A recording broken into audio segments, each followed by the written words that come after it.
You're listening to Inside Public Procurement by Bonfire, a show celebrating the unique stories and heroic efforts of those on the front lines of public procurement. Each episode, we bring you the latest trends, tips, and real stories from procurement trailblazers like you, who work tirelessly to bring positive impact to the agencies and communities you serve. Together, let's elevate the field of public procurement to new heights. Now, pull up a chair and let's gather around the bonfire. Our show is about to begin. Hello and welcome to the Inside Public Procurement podcast. My name is Tung La and I am a client support agent as well as a podcast producer at Bonfire, an e-procurement solution used by over 500 public agencies in North America. This week, we're bringing you a recorded webinar presented by Bonfire called Making the Shift to E-Procurement, the University of Texas Health Science Center at San Antonio's story. Bonfire's Maria Volokova was joined by Christopher C. Januszewski, Strategic Sourcing Specialist at UT Health San Antonio. As a leading research university in South Texas, UT Health San Antonio knew that training future generations, leading breakthroughs, and advancing patient care requires a strong procurement strategy. And part of their procurement strategy included implementing a digital procurement system in January of 2018. So without any further ado, let's jump into the conversation as Christopher describes his agency's journey to e-procurement and how they use it to provide a central place for all stakeholders to work together. Enjoy the show. Hello, everyone, and welcome.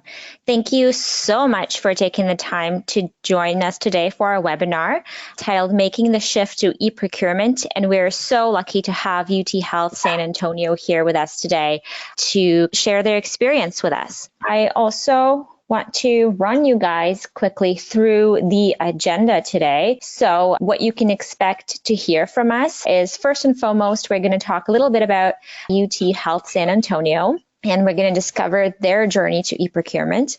We're also going to dig a little bit into what caused the shift to e-procurement. We're just going to get a bit of a clearer understanding for what the catalyst was for change and how they moved from their manual process into e-procurement, just kind of looking at that journey together. Then we're really lucky because Chris, who's on the line with us, who I'm going to introduce in just a moment, and then we're going to quickly look at some future uses and areas of exploration, and then we're going to turn it over to Q&A and then get to all of your questions. So just a quick introduction here.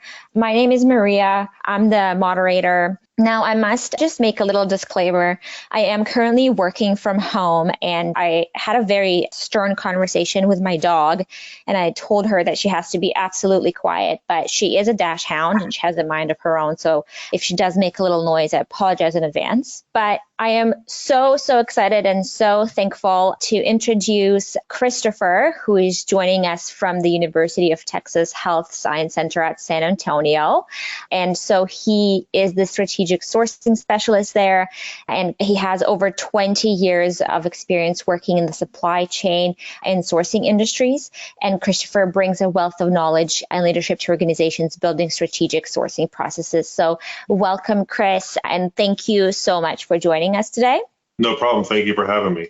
All right. And so just before we hop into the webinar itself and I turn it over to Chris, I just wanted to do a quick little overview of Bonfire in case you're not familiar with us. So our goal is basically to help procurement teams like yours and their stakeholders come together and make better purchasing decisions in less time. So although we're originally launched to make the bid and RFP evaluation more efficient, compliant, and user-friendly, we've really come a long way since then, and we do a lot more.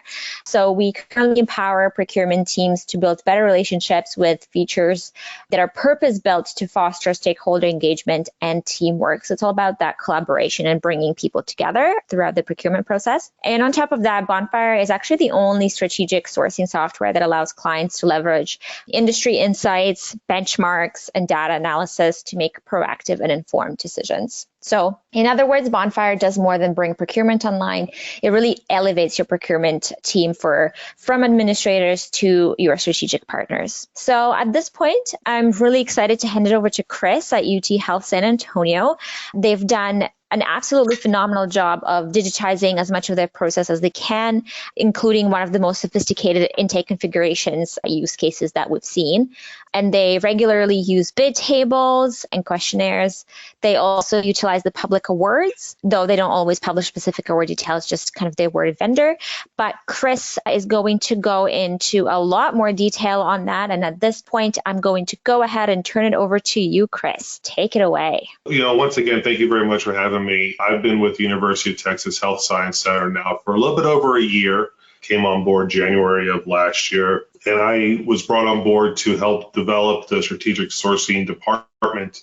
So with that, I was the only person to first be part of the project, and now I have a counterpart, and we're actually bringing on another person hopefully in the next week or two. So Bonfire was already here when I got here, but we didn't use it to the capacity that we use it in now. Prior to my arrival, it was just a way to get RFPs out on the streets, eliminate having to do a lot of manual processes, such as the opening of the bids, receiving all the bids, all the tons of paperwork, and so on and so forth that we used to have to receive, and calculating the bid table, because that is very time consuming. So with the move to Bonfire, we were able to eliminate a lot of stuff and streamline the processes.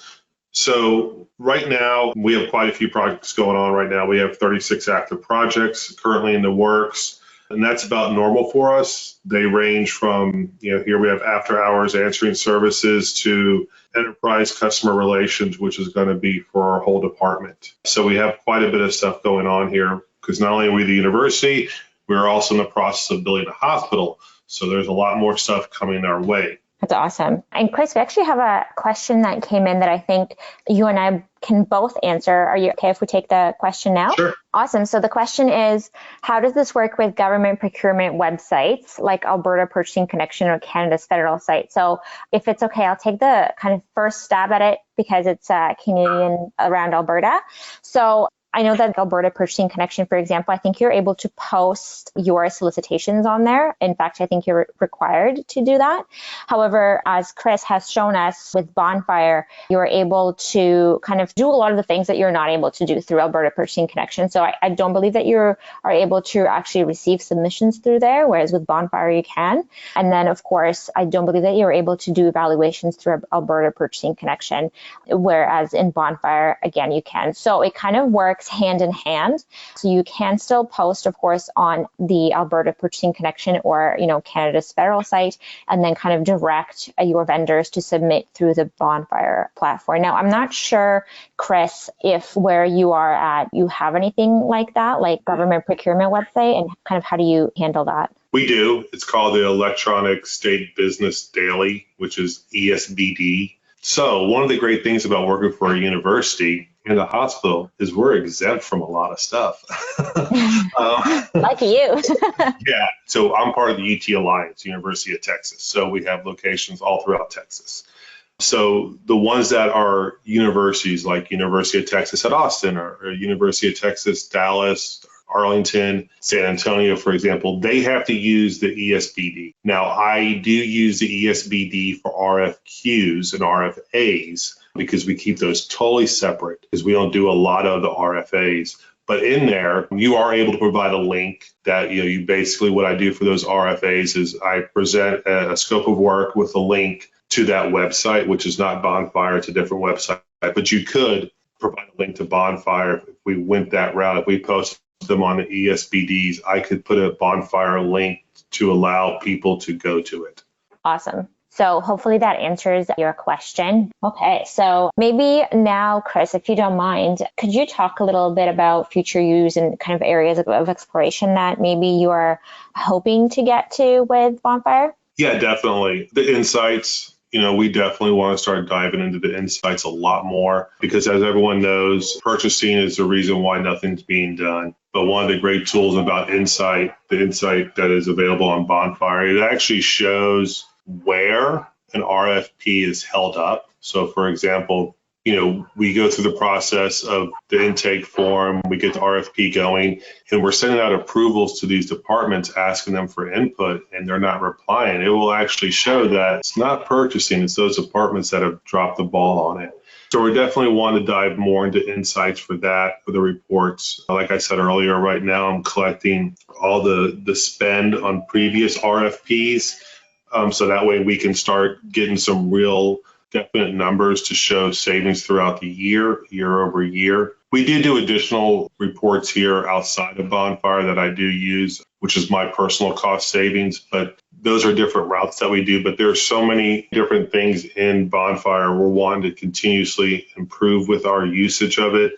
Like I said, we added our IT department into the process through Bonfire so that they can review specific scope of work for us. We're looking at probably at the end of this fiscal year to start doing all approvals, including drafts through Bonfire to the department. We've tested it with one department, worked really well, but there are a few steps we want to change until we send everything. When I say everything, I'm talking about all the drafts that we do, all the communications. Before we switch it 100% to Bonfire, we still want to test out and tweak a few processes on our end. So basically our goal is by the end of this fiscal year is to be 100% reliable on the Bonfire for all communications for RFPs. Awesome. I appreciate you giving us that overview. So I think if you're okay, Chris, we can turn it over to some Q&A. Just before we jump into that, I just wanted to let everybody on the line here know that we actually recently introduced something that we're calling Bonfire Open Access Community Projects. And basically what this is that it's a free resources that we're offering to all public procurement professionals. I'm sure you guys have all noticed that your workload is increasing. There's more price-only bids. There's more complex RFPs that you're having to run. And procurement professionals need the tools to get those solicitations out faster. So a lot of the time, that starts with you Googling some RFP templates or bid templates and things like that. So essentially what we've done is created this free resource that helps you surface those templates easily. So essentially you're able to search through tens of thousands of public projects by location, by project type, by organization, things like that. And yeah, you're able to then essentially kind of never have to start a project from scratch. Those templates are available easily for you at no cost. And yeah, it's just a really great resource for procurement professionals to look up those templates. All right, so I am really excited to turn it over to questions.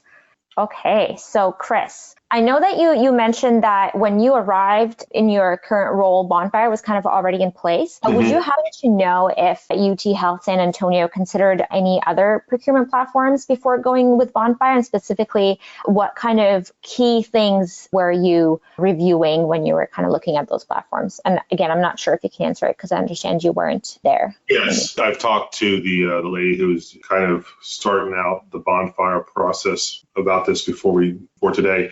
So yeah, awesome. They did look at quite a few others. I believe there was 3 others. She didn't remember all of them off the top of her head, but they did look at the use of the process, the ease of the process, what was on the future horizon as far as the development.